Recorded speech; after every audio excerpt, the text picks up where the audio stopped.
If you told me back in January of this year that not only would we be getting 6 new MMORPGs over here in the West, but also the brand new Endwalker expansion for Final Fantasy XIV in the second half of 2021, I would look at you funny. Well, I mean, I would look at you funnier than normally. Now, I will be the very first person here to admit that I did not think 2021 was going to be nearly as packed with MMO releases as it turns out it will be. I mean, seriously, take a moment right now and think just for a second here. How many of you genuinely thought that we would get 7 MMORPG releases within a 6-month window of one another? PSO2 New Genesis just launched recently. Swords of Legends Online launches within the next month or two. New World launches a month after that. Elyon a month or two after that. Lost Ark a month after that. Final Fantasy XIV's Endwalker expansion in November. And finally, Corepunk in December if everything goes over well with their test phases. And that's a good thing, right? We have been eagerly anticipating new MMOs that are worth a damn for years now, and have several that are genuinely captivating the MMO audience right now. And while the vast majority of players are sitting here absolutely ecstatic to have so many new games to play, here I am, ever the pessimist, wondering if releasing 6 MMORPGs and Final Fantasy XIV's most anticipated expansion to date, this close to one another, is going to do more damage to the longevity of all of these titles than players actually come to realize. Now, if you want to stay up to date with any of the aforementioned MMOs or MMO news in general, scroll down, click that subscribe button, and become part of our community. Now, I'm sure a lot of you guys can agree that playing an MMO requires a lot of time, a lot of effort, and a lot of dedication. This is not a genre built to satiate players with a very short attention span. That is what MOBAs are for. This is a genre that requires you to log in every day to grind through dailies, every week to show up for your raids, to make sure that you are accumulating that global resource you need every week to inch ever closer to maximizing your capabilities as a player, regardless of whether that's in PvP or PvE. You farm dungeons for the chance at new gear. You farm materials in an attempt to get that percentage-based upgrade. Playing an MMO is like having a girlfriend. It is a full-time commitment, and therein lies the problem. PSO2 New Genesis just launched a week ago, and you know what? Players are already sitting there saying that they can't wait to play Swords of Legends next month. Players are, after a mere week, ready to move on to the next game. When solo launches and players hit endgame within the first week of its launch, you know what players will do? They will sit there bored, wanting to move on to Corepunk's beta test in June or July, get their fix there, move on to New World in August, Elyon in September or October, Endwalker in November, and then while waiting for content in Endwalker to come out, Lost Ark and Corepunk in December. Do you see the reoccurring pattern here? Releasing 7 MMORPGs within this proximity to one another is inhibiting the potential success of each title. Players know these games are coming out and therefore realize that there is no inherent need to continue exhausting themselves in the games that they are currently grinding within. There is no reason to invest a large number of hours into and therefore play games long term if something that could potentially be even better than what you're playing right now is going to release in the immediate future. Sure, an MMO's ability to retain player retention is partly on the game itself. If a game is good enough, that in and of itself will warrant players' continued attention. That is why Final Fantasy XIV is as popular as it is and has continued to get progressively more popular over time, and consequently, why the exact opposite is the case in terms of World of Warcraft. As noted earlier, New Genesis rolled out not even a week ago. At its peak, the game had 60,000 players playing concurrently via Steam alone, completely discounting the Microsoft Store and the Epic Store. As of today, a week later, there are a maximum of 30,000 concurrent players. The general player base is dipped by half over a week and will continue to dip further over the course of the month, leading into the release window of Solo. This is due to a number of different reasons. Severe lag that we encountered while playing, a general lack of content, with players having to wait 2 to 6 months for a new region and new content respectively. 6 months from now, when New Genesis receives the content update it actually needs to warrant players' long-term investment into the game, Endwalker and Lost Ark will both be out. 2 games that are significantly more anticipated, the latter offering weeks and the former months of content for players to consume at once. PSO2 New Genesis is is already considered dead in the water by a lot of players, and they are very well aware of this. This is made abundantly evident when looking at the hype that Swords of Legends has right now, which has only grown as more content creators have covered the game. Solo might end up being one of the breakout hits of the last couple years. Mrs. Sticks and I both played Solo over its alpha test period and both of its beta test periods, and honestly, we finished the game during its 2-day alpha, then again during its 3-day beta, and for a third time during its week-long beta test. While the game is absolutely stunning, no one can deny that,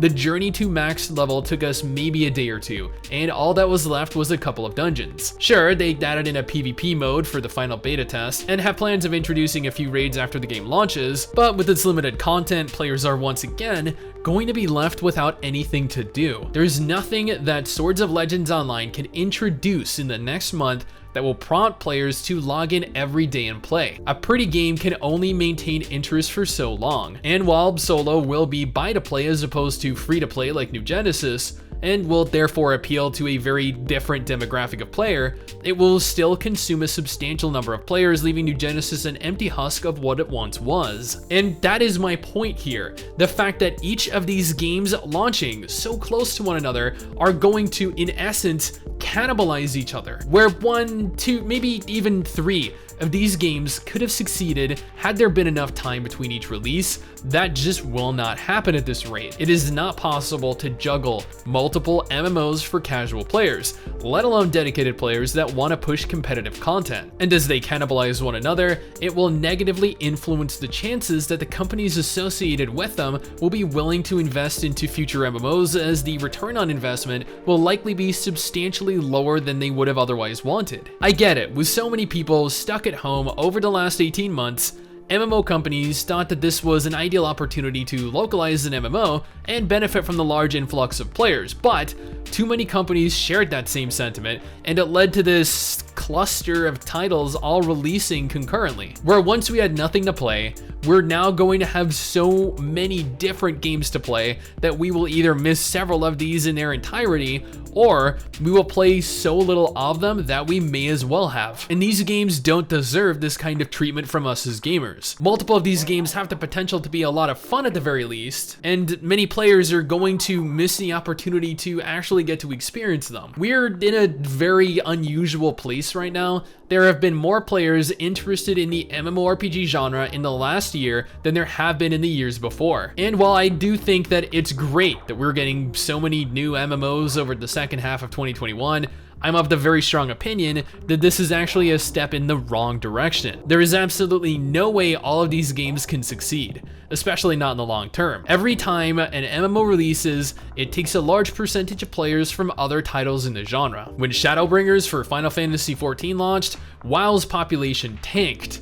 When Shadowlands for WoW launched, Final Fantasy XIV was empty. That is how these things work. But both Final Fantasy XIV and World of Warcraft are large enough games with enough in them to actually warrant players coming back regularly to remain up to date with content releases. This is not the case with these games though, and history has proven that with MMO releases over the last several years. Now, if any of these MMOs had even a fraction of the content that either of the aforementioned titles had, heck, if they even had the content of a single expansion, I feel as though that would be more than enough to retain player attention for a multitude of months at a time. But the sad reality of it is, none of these games have remotely close to having enough content to keep players playing in the face of a brand new title. Players will always jump ship because they would rather play something new and exciting than continue arduously grinding the same content repetitiously. And I honestly do not blame them in the least. I believe that come 2022, completely disregarding Endwalker, as let's be honest here, unless it is absolutely garbage,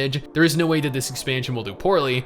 The only game that even has a chance to have a semblance of an active population is The Lost Ark. Not only will it completely consume the free MMO player base, leaving games like New Genesis, Blade and Soul, Elyon, and other lesser played free MMOs a desolate shell. Well, most free MMOs are already a desolate shell of what they once were, but even Lost Ark will face the very same issue that all the rest of the titles releasing face. As soon as something releases in 2022, as an example here, Blue Protocol, which is supposed to release in North America and Europe in 2022, when Blue Protocol releases, do you think that anyone will still be playing Lost Ark? No. and when a game comes out after Blue Protocol, players will migrate on over once more. This is a vicious cycle that is going to continue repeating itself until the genre consumes itself, leaving nothing but older MMOs like WoW and Final Fantasy XIV, games that have large established worlds in the wake of a once great genre. Now, players have been echoing this rumor, this sentiment that the genre is dying for years now. And let me ask you guys this question. Does the genre look like it is dying? Because to me, it looks like it's going in the complete opposite direction. Now, has the genre grown somewhat stagnant? That's another question entirely. I think at the end of the day, all of these games are likely going to end up dead within a year or two of their release. I highly doubt any of these have the lasting potential to really survive long term, not because they are bad games, but because of player mentality. Players complained that leveling in Swords of Legends was too slow and boring, yet you can hit max level in less than 24 hours. Is that how long it takes you on average to hit max level in Final Fantasy XIV or The Elder Scrolls Online or Guild Wars 2, World of Warcraft, RuneScape, or any other large MMO? No? Then why are they complaining that it's too slow? Players complained that there is nothing to do at endgame in New Genesis. Yet they confirm you're supposed to spend the first 2 months grinding the game, and then every 2 months you will continue to receive large content updates with a variety of new features and new content to consume. WoW and Final Fantasy XIV get content updates every 3 months, and players seem happy with that schedule. As a new MMO, the first few months are meant to be there for players to slowly work towards achieving endgame, not to rush through and then complain that you're out of things to do. We need MMORPGs that are about the journey. We do not need journeys that take about a day to actually complete. This is not the reason the genre was established and should not be the direction we continue going moving into the future. We need to stop catering to the casual minority and reaffirm our priorities here. Content that takes time, content that takes effort, and content that requires dedication, as I noted at the very beginning of all of this. Now, I am a fan of the MMO genre. Evidently, I have a channel that is completely based around it. I grew up here, and I will be here until this genre no longer exists, or until I die, whichever comes first. Honestly, hopefully the genre no longer exists before I die. Hopefully I live a very long life. Now, I genuinely look forward to seeing where the genre ends up going, with games like Blue Protocol launching in 2022 or 2023, Ashes of Creation launching in 2023 or 2024, Arcade 2 launching in 2024 or 2025, and Riot's new League of Legends MMO launching sometime in 2025 through 2030, and whatever other big budget games ultimately end up coming out. Someday soon, I'm gonna make it. Yeah.